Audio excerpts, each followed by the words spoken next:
ఏలూరు జిల్లా భీమడోలు సాంఘిక సంక్షేమ వసతి గృహాన్ని ఎమ్మెల్యే ధర్మరాజు సందర్శించి విద్యార్థులకు నిత్యావసర సామాగ్రి పంపిణీ చేశారు. ప్రభుత్వ హాస్టళ్లలో చదువుతున్న విద్యార్థులకు నాణ్యమైన విద్యతో పాటు మెరుగైన వసతి కల్పించడమే కూటమి ప్రభుత్వ లక్ష్యమని తెలిపారు. ఈ సందర్భంగా విద్యార్థులకు స్వెటర్లు, దుప్పట్లు, నైట్ డ్రెస్సులు, కార్పెట్లు, టవల్స్ అందజేశారు. అనంతరం విద్యార్థులతో మాట్లాడి వారి సమస్యలను అడిగి తెలుసుకున్నారు.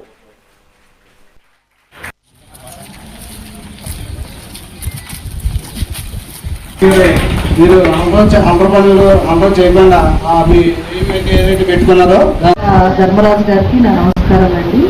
ముఖ్యంగా అతిథిగా విచ్చేసినటువంటి ఇప్పుడు ఆశలైన అందరికీ కూడా నా నమస్కారం అండి.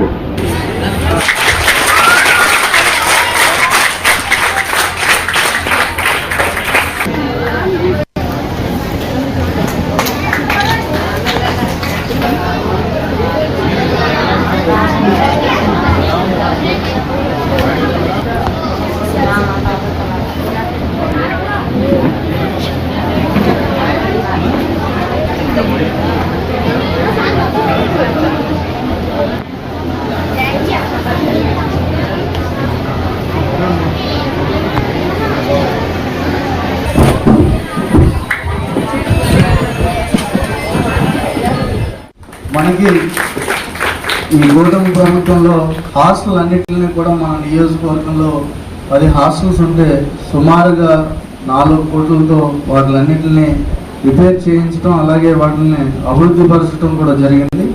అలాగే మనకి ఇక్కడ వాటర్ ప్లాంట్లు కూడా, RO ప్లాంట్లు కూడా అన్ని చోట్ల కూడా నిర్మిస్తున్నాం. మనం ఒకవేళ లేకపోతే వాటిలన్నింటిని కూడా అరేంజ్ చేసుకునేటట్టు మనం ఒక ప్రణాళిక ప్రకారం ముందుకు వెళ్తున్నాం.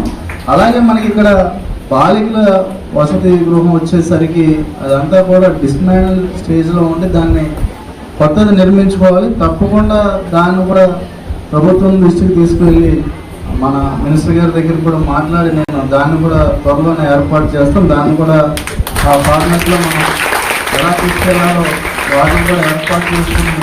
అలాగే ఇక్కడికి మనకి ఏమైనా సరే మన స్కూల్లో అయితే హాస్టల్లో ఇబ్బందులు ఉంటే వాటిలన్నింటిలో కూడా మనం కూడా ఇక్కడ చేసేది మన ముఖ్యమంత్రి నారా చంద్రబాబు నాయుడు గారు చెప్పినట్టు P4 పథకం ద్వారా కూడా చాలా మందిని కూడా ఎంకరేజ్ చేసి వాళ్ళ ద్వారా కూడా ఇక్కడ ఈ కార్యక్రమాలన్నింటినీ కూడా మనకి ఈ కూటమి ప్రభుత్వంలో హాస్టల్ అన్నింటినీ కూడా మన నియోజకవర్గంలో 10 హాస్టల్స్ ఉంటాయి.